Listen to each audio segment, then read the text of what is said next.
Well, Hurricane Irma hasn't got any better since the last time we spoke to you, has it? If anything, you might argue it's got worse, because now, as we talk to you, it seems much more of a certainty that this storm is going to track its way across Cuba, turn right, and hit Florida with some deadly impacts.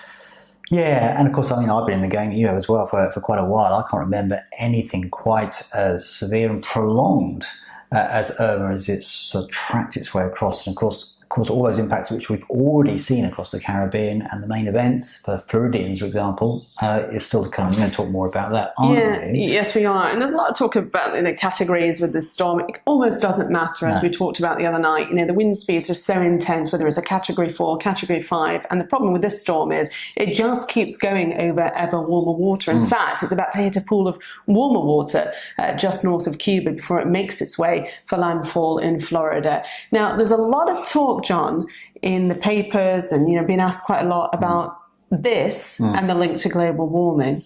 What do you think? Of course, yeah, it's beguiling, if you like, to sort of jump to conclusions when there's so much coverage about such a major storm that we're seeing at the moment. But just to put in a bit of context, there are absolutely no storms taking place in the Pacific at the moment, which in itself at this time of year is quite unusual. All the storm activity, and we've got 3 on the go at the moment, is across the Atlantic into the Gulf of Mexico, with not only Irma, but Katia and Jose as well.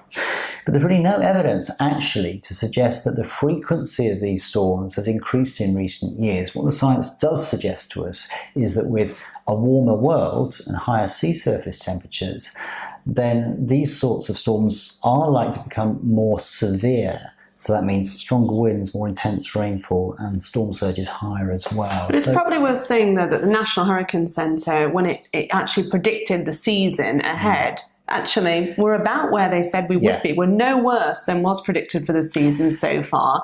And not only that, it follows quite a few years of not too many very terrible hurricanes for this part of the world. If you think about the last severe hurricane to make landfall in Florida, it was Wilma in 2005, and the last Category 5 one to make landfall was Andrew back 15 years ago. So it's not like we've had loads and loads in the last few years, and we're seeing the frequency. No, so we're kind of making up for lost time with that. But climate change or not, some people have personal interests, and I know you do. So talk a little bit about your parents who are hunkering down as we speak. Yeah, so my parents, of course, in central Florida, they're going to be affected by this storm. And it's very difficult for people to make a decision about leaving their homes or staying.